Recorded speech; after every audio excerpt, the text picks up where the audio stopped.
Hey guys, what's up? Welcome back to Beauty for Ashes. It's your girl Toya and my husband DJ, and we are back with the third installment of Make It Last Forever. Today is the final episode of my first three-part series, and today's title is Let's Stay Together. And just to recap, the first couple of weeks we talked about the honeymoon being over and the different stages that people go through. After they get married, the ups and downs of marriage, and then just trying to get back on track and then stand on track, which is today's episode. So we're going to jump right in. I'm going to try to wrap this up quickly, but I hope you have your notepad available as I have mine. All right, so the first week we covered when the honeymoon is over. Last week we talked about getting that old thing back, and then today we're going to talk about let's stay together, and this is about keeping the marriage on track once you've gone through those ups and downs and you've tried to get things back in order. Now, how do you keep things on track? How do you maintain the marriage after that? So this one is about marriage maintenance once everything is back on track. Okay.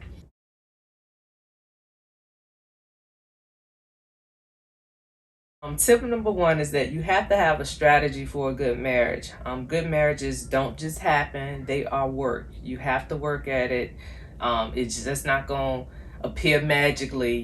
People think because you have trouble in a marriage that a marriage is not good or that a marriage is over, and that's just not the case. You simply have to work at it. You have to have a strategy. You have to have a plan. Just like you would have a plan for anything else in your marriage, whether it be finances or just career goals that you all have established together. Like, you have to establish a plan and a strategy for the marriage. So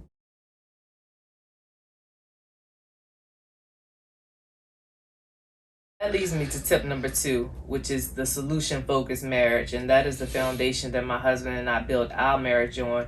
I addressed this in one of my previous episodes, where basically we all can identify problems all day long. We all know what the problems are, but the clue or the key is not to get caught up in the problems of the marriage. The key is to work through them. Like, okay, now since we've identified that we have a problem, what are we going to do? What are some ways that we can fix that problem? Well, I wanted to get back to the first one. You have to work on it every day, because you had mentioned working on it, but it's a daily thing. You two different people, and communication is the biggest thing, and you have to be constantly communicating and making sure that both of y'all understand each other to get through or to maintain a healthy relationship. Yeah, that's a great point. It is a constant decision. Every day that you wake up, you have to decide, I am committed to my marriage. I am committed to making it work. So what all do we have to do as a team? What do we have to do to make this happen? So, and the second one was being solution focused. Right, yeah. We basically, because like she said, it's always problems. That's life. You have to figure, I always feel like life is one big problem that you're always constantly having to figure out a solution for. Everything in life is something you have to figure out. So same thing in marriage. I just think that focusing on a problem just leads you down to where a lot of marriages go, and that's divorce or disdain for each other. But it doesn't have to be that. You can choose to focus on the solution if you want it to work. And that is true. And like, one example that I would use as far as just how to apply the solution focused method and actually be practical about it. So let's say, for instance, we had an example in our marriage where I was dissatisfied with the amount of time we were spending together. And even though I understood why we weren't spending the time together, it still didn't change the way I felt about it. I still felt the way, he basically was busy with work. He had a lot going on, a lot he's trying to make happen in a short period of time. But I was so used to us spending time together, especially during COVID, when everything was pretty much shut down. So it's like when we kind of went the opposite way and we weren't spending as much time together, it really affected me. And I just kind of kept bringing it up, like, man, like, we need to spend more time together. We're not doing nothing together. Like, you're always working, I'm lonely, whatever the case may be. And, it was kind of irritating for him because he was trying to accomplish something for our family. But, at some point he had to stop and be like, all right, if my wife keep bringing this to me, obviously it's a problem. So let me kind of pull back what I'm doing and let's see how we can make this work. So basically, what we decided to do, he had a cutoff time. So basically, I believe it was 8 o'clock. So at 8 o'clock at night, he was going to wrap up whatever he was doing, no matter what, and that would be the time that would be when our time started together. And that was a good compromise for me because, like, he still got his work done. He just may not have been able to linger, or because he's a perfectionist, or I don't know if that's even the right word, but he's somebody, like, once he gets focused on something, it's hard to shake. He's like a dog with a bone. Like, he got to keep trying to figure it and keep trying to work it or what have you. But at any rate, that was a great compromise for us where, we just picked the time, like, okay, work is over at 8 o'clock and our time together started, and then we could spend the rest of the night together, watching a movie, eating, talking, whatever the case may be. So that's just a quick example of how you identify, okay, this is an issue, and now what is something that we can do to fix that issue so that it's no longer a problem in the marriage. And another point to that is try to understand that everybody's an individual. I know I've said that a couple times, but it's a key thing to remember. Sometimes you may not agree with what your spouse or partner may be wanting to do, but sometimes you just gotta let it go, let the control go.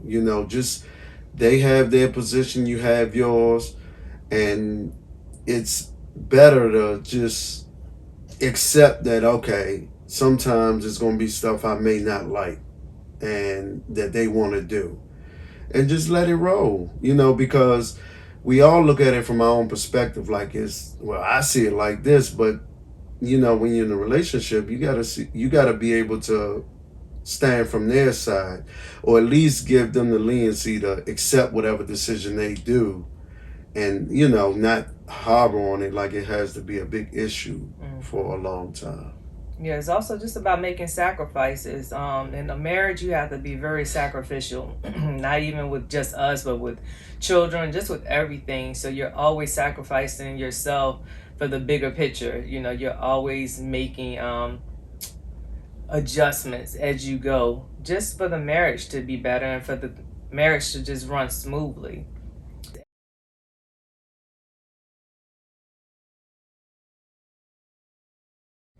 The next one is build a solid foundation. Just like when you build a house, you don't want to build your house on rocks, because if a storm come through, that house is gone. It's the same with your marriage. You want to build your marriage on something strong. So for us, particularly, like, I believe our marriage is based on or built on trust. Is built on our commitment to one another. Is built on loyalty. Definitely honesty. All of those things are just like the building blocks of our marriage. So it's like when things get shaky, we can always count on that foundation to be there. You understand what I'm saying? So the biggest thing for me was the commitment part of that. Like, everything else is equally as important, but him and I, we made a decision. Like, we're committed to each other no matter what trials come through in our marriage. We are committed to being together, and that makes marriage easy when you don't have to fear that the other person's gonna leave or walk out the door when things get hard.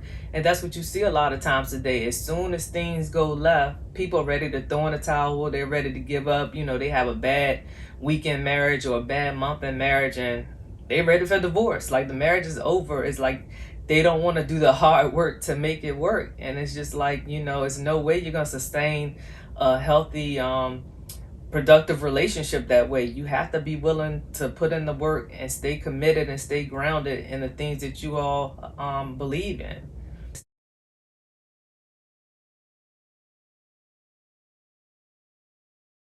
So the next one is about arguing. So that kind of leads into this. So I'm just going to read it off my notebook because I like the way I worded it. So an argument doesn't have to result in the end of something. It could be the beginning of something. Sometimes what you're arguing sometimes what you're arguing about is not the problem. There may be other underlying issues. So we ran into this recently as well because, we both hate for things to get awkward or tense or whatever the case may be. So a lot of times we just won't bring stuff up just to kind of avoid that happening. But sometimes you have to, because if you don't, it's just going to fester and get worse. So what we kind of ran into an issue. I forgot the specifics of it, but basically once we actually talked about it and after we kind of got through the discomfort or disagreeing and all of that, we realized that our love languages have changed. Like, we've been together about 9 years, married for 7, but we started the marriage with our love languages being one thing, but 7 years later, like, we're totally different people. We've grown in different ways, so our needs have changed, our desires have changed, the way that we accept and receive love has changed, and the way we give love has changed. But we had to have that uncomfortable conversation to even get to that point. So imagine if we never would have talked about it, we never would have even known what the issue was. But once we were able to uncover that, we were able to start working on it. Excuse me. So that's where I was saying that it may be other underlying issues, because I'm just kind of thinking it's a surface thing, but once we dig deeper, it's like, okay, what we arguing about is not the issue at all. It's about things that's been happening for months or weeks. You know what I'm saying?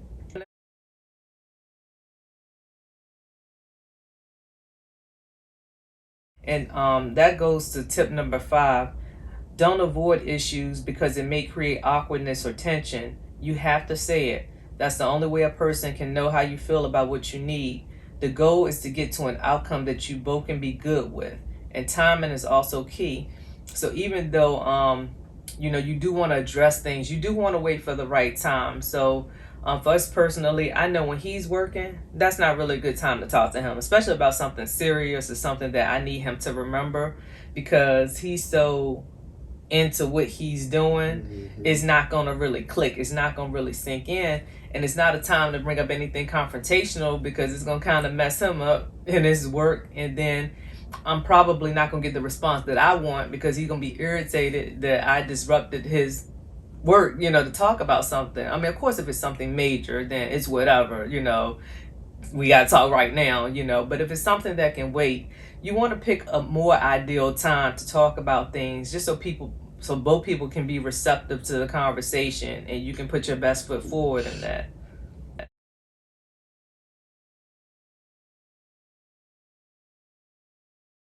Okay, so number 6, and all of these are kind of flowing together. I tried to put them in a certain order where they made sense, but a buildup of things that are never addressed can be detrimental to a marriage or any relationship. So to let something build and fester and not address it can be a bigger issue down the road. A bigger issue down the road. So basically, if you keep sweeping things under the rug, that rug will get so big one day, y'all both go trip over it. So you have to address these issues. You have to address them as they come up. Like, don't be the type of person where you just kind of taking a mental note of the last 10 things he or she did. Like, all right, well, he ain't do this, she ain't do that, she said this, she said that. It's like you start keeping a tally of their wrongdoings, and then those things start to fester, and before long, he forget to put the top on the toothpaste and you blow up. And that ain't even the issue. It's just like y'all done let so much build over time and it went unaddressed. So now it's this, it's like a landmine in your marriage. Like, as soon as you step foot, pow, the whole thing just blow up, because you just let it build and grow into this thing that now it's almost unmanageable.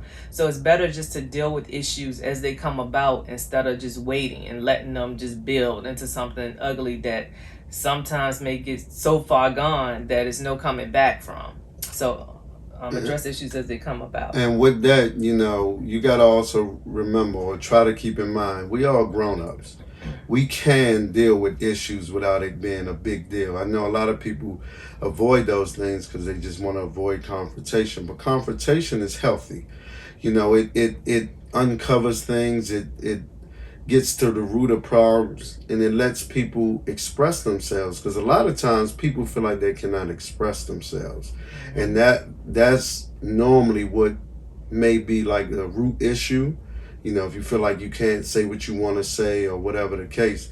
So with this, you just want to realize, all right, I'm grown. I can do this. I can express, and it may be awkward, or you never know. I mean, you just got to accept what comes with it. But it is better to just deal with it rather than push it under the rug. Right, and just try to keep a level head.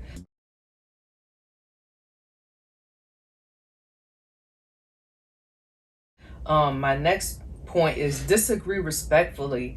Like, you don't have to cuss each other out. You ain't gotta be all argumentative and combative and angry. We all human. We all have human emotions. But it takes a minute just to kind of think through what you want to say and to say it in a way that's respectful. Because think about it. If you disrespectful to someone, they go shut down. I know me personally. If you come at me the wrong way, I'm automatically on 10 because you just offended me. You came at me in a way that ill. Like, that's where we at. So if you turn up on me, I'm gonna turn up on you. So it's like you basically get what you give. So I was just watching, I think it was Love and Hip Hop or something. And like, even though I know it's scripted, it's reality TV, but it's really how some marriages and relationships are. It's just like they gotta call each other out their name. They gotta be disrespectful. They gotta do low blows and jabs and all that. And it's just like, of course those relationships are gonna fall apart. How can you withstand that? If somebody's constantly putting you down, constantly being condescending and minimizing how you feel, ain't no success in that. Can't nothing good come out of that. So it's okay to not have the same views or the same perspective. You can disagree respectfully, like, hey, I feel this way. I understand where you're coming from in your position, but hey, I have this feeling about it. And then just try to talk it through. Like, just be, like you said, be grown ups, be mature about it. Like, if you want something to work, you have to put the work in again. Like, you can't just be doing all this stuff and being willy-nilly about the marriage and then be surprised when it falls apart. Like, you just can't. Like, that's like, some of this stuff should be common sense, but obviously it's not. And again, we're all a human. We all have feelings. So I'm not saying we're perfect. I'm not saying we never lose our temper or anything. So I'm not trying to paint that picture. But what I am trying to paint is that we've gotten to a place that we understand what works. We understand how to keep a marriage together, and we understand how to overcome some of these obstacles that a lot of us go through.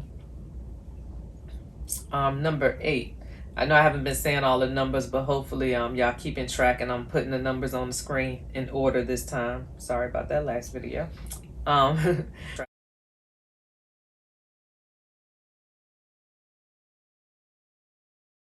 Number 8, everything is not for public consumption. Keep your personal life off of social media. And I had to learn this, and to be honest, like, I didn't realize what I was doing, but like when Facebook first came out, Facebook was like my diary. If I was having a bad day, it was on Facebook. Having a good day, having a problem, whatever it was, it went on Facebook. And I don't know why I felt so comfortable confiding to the world about my personal issues, because a lot of times people don't care. They just want to be entertained.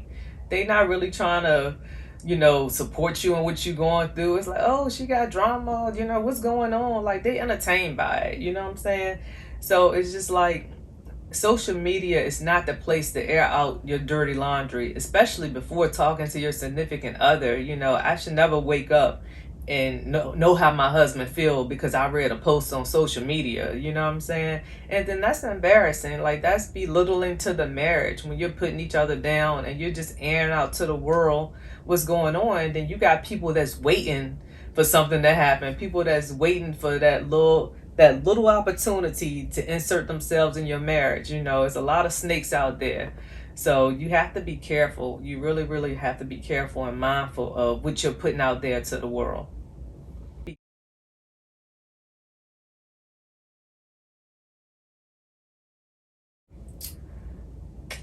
All right, number 9, and this one is super duper important. Confide in someone that has overcome, not someone that's going through. We make this mistake time and time again because, you know, let's face it, you want to talk to people that can relate and identify to what you're going through.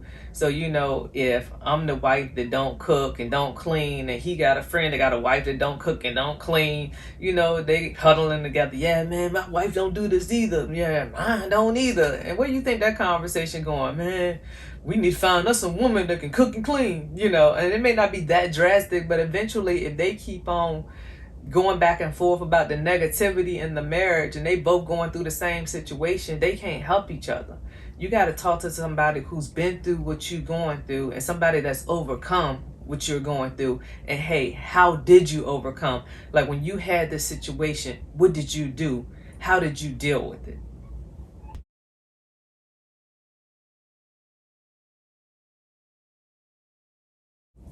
And then the last one is sharing each other's interests, like actually get involved in each other's lives. Like a lot of people kind of have this separation in their marriage where I don't like this, you know, he like to do that, I don't like that, so I do my own thing. Like all that type of separation that causes division in the marriage.